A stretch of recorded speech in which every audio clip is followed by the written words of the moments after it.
Konferenca v visokošolskem središču Novo mesto je privabila številne domače in tuje strokovnjake s področja.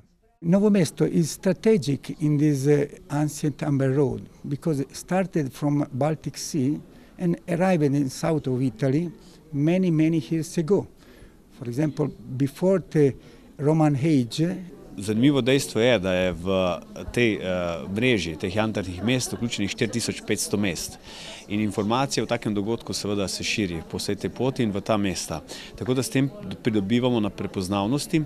Na arheološko dediščino smo lahko Slovenci resnično ponosni, žal pa je za nas prepogosto kar nekoliko samoumevna.